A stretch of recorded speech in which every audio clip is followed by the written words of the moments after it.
America is ranked at the top for a lot of things, such as the world's leading producer of nuclear power, leads in health services, and excels in educating our young. But did you know the United States is ranked the fifth country with the highest number of executions? That's right, our country, the United States, is right behind Vietnam, with more than 7,800 defendants sentenced to death. Well, although you may not believe the death penalty is important since it does not directly apply to us, being a citizen of America, I'm here to reassure you this topic is very important in our day-to-day lives. While preparing for this speech, I've done research on this topic through the internet. Let's get the death penalty abolished. During this speech, I will discuss reasons why the death penalty should be removed, propose my plan of action, and demonstrate the effects of adapting my proposal. First, I will discuss reasons why the death penalty should be removed. The death penalty violates the constitutional ban against cruel and unusual punishment and guarantees of due process of law and equal protection under the law. Capital punishment is immoral, unpractical, and unconstitutional. There's a website dedicated to wrongly convicted people called Innocence. One of these articles, written by a staff member, tells the story of a man named Cameron Todd Willingham. This man was accused of killing his daughter and setting them, along with their house, on fire. He was then sentenced to death. Many years later, Cameron was found innocent, but it was too late. He had already been executed and put to death. Capital punishment makes the defendant's death a public spectacle of an individual's death.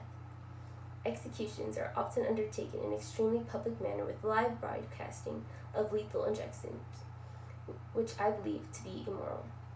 According to ACLU, American Civil Liberties Union, the death penalty violates the constitutional guarantees of equal protection.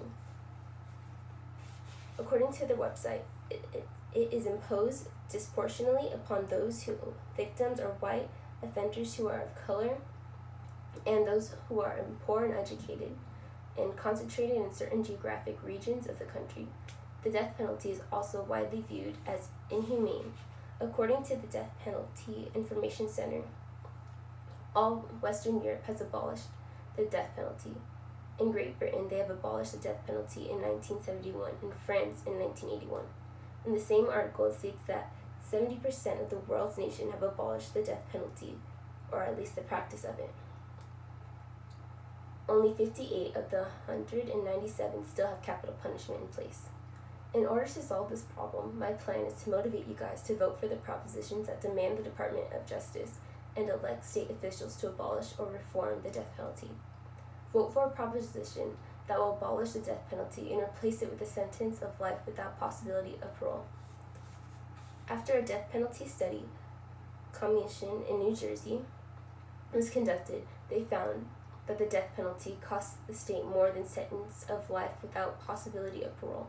The legislature passed a law in 2007 abolishing the capital punishment with recommendation that any cost saving being used as a benefit of services for survivors of victims of homicide. I believe if New Jersey can do it, so can California. From looking at the California Case Cost Studies website, if the governor was to do this, we could save almost $5 billion within the next 20 years. We can also vote for a proposition that reforms the death penalty by narrowing the number of death-eligible crimes. As of right now, there are 39 crimes eligible.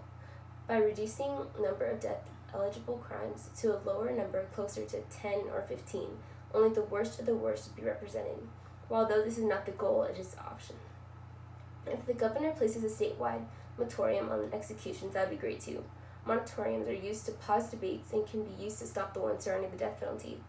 Illinois is a perfect example of a moratorium in place. 11 years after a moratorium was in place, the state legislature abolished the practice entirely in 2011. Again, if Illinois can do it, I believe so can California. If my proposal is rejected, capital punishment will continue to kill with premeditation in the name of the law, and when it does, it will continue to do so in an arbitrary fashion. But if accepted, we can strive to prevent executions and seek the abolishment of capital punishment.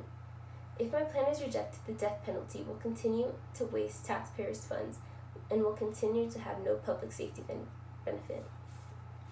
A study conducted in California by Death Penalty Information Center revealed that the cost of the death penalty in the state has been over $4 billion since 1978. With pre-trial, trial cost of automatic appeals, state petition costs, and cost of incarnation on death row taken into consideration. The death penalty diverts resources from genuine crime control measures. Spending money on the death penalty means reducing sources for mental health treatments, educational system, drug abuse programs, and many more. But if my plan is accepted, it will better California and the people in it. A society that respects life does not deliberately kill humans. Opposing the death penalty does not indicate a lack of sympathy for murder victims. Actually, murder demonstrates a lack of respect for human life, because life is precious and death is irreversible. By taking away the death penalty, we can save a lot of money and a lot more lives. I have now informed you with reasons why the death penalty should be removed, proposed my plan of action, and demonstrated the effects of rejecting and adopting my proposal. As a citizen of California, it is our duty to protect ourselves. Only we have the power to go and outlaw the death penalty. The current system allows any death reforms in California must be implanted through the voters' inactives. By voting on the correct proposition, we can achieve a lot. It is a great day to save lives.